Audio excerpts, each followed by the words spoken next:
So this is a 3-speed shifter, or three on the tree converted to the floor. And the problem with these is if you try shifting them, they work fine unless you try, like, if for some reason you pull at an angle when you're shifting, it'll pop out of gear because it's just got it's got like a little pin that goes in between the two, and it's kind of funky. But to keep you from being able to pop it out of gear, made this guy up on the mill, and that should kind of make it so you can't really pull it at an angle or anything. We'll load up this plate right here. We're just gonna mount this plate on here, but it's a little bit too low, so I'm just gonna, it's kind of hitting this stuff right here, so I'm gonna put about a 1-inch bar stock under, or 1-inch tubing under there to lift it a little bit. And while I was at it, there were some cuts from the last guy, so I kind of tacked them up, and I'm gonna bond that all up. But it's looking pretty good so far. Okay, so here's the square. It's a square. It's gonna go underneath the plate, kind of rise it up a little bit, and it's gonna just make it work a little better. I just got it finished welded. I'm just gonna grind it down real quick.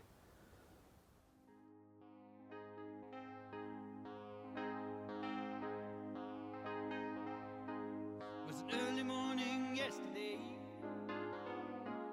I was up before the dawn, and I really have enjoyed my stay, but I must be moving on. Like a king without a castle, like a queen without a throne. I'm an early morning lover, and I must be moving on. Okay, the little square risers in there, looks decent. And then I got this piece of half round bar stock, and I think I'm just gonna put it in there to kind of as trim, because you can see there's space in there.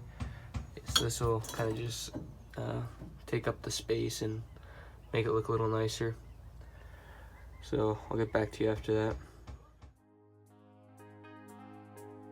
Now I believe in what you say is the undisputed truth,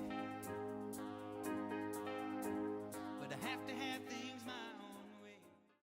I kept having problems with welding the gaps in that thin gauge metal, kept blowing holes, so I just used some nails to kind of back it out. It seemed to work pretty good. Okay, so I got the base all welded up, or tacked up, or whatever. I'm not really gonna weld it, I just threw 1,000 tacks on it, called it a day. But you can see this plate is not quite lined up right here, so I'm just gonna cut the welds on the little H pattern right there, and then I'll line it. Whoops, something happened. I'll put some self-tappers into this top plate, get it just where I want it, and then I'll tack the H pattern on in the right spot, and then we should be pretty set. And then after that, I'll just go through, weld everything up real nice, grind it all down, and maybe we can take it out for a test ride. Okay, I got it tacked up in the spot I want it, so now we're just gonna buzz it all together with the welder, and then grind it down, make it look nice, and then we should be pretty much good. To keep me in my youth, like a ship without an anchor, like a slave without a chain.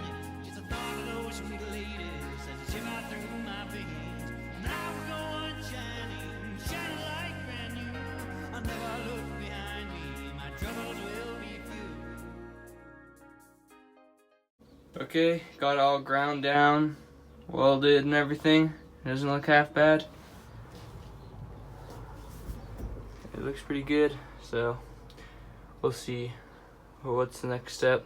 Either gonna bond to it, or maybe I'll throw the seat back in here and take it for a test ride.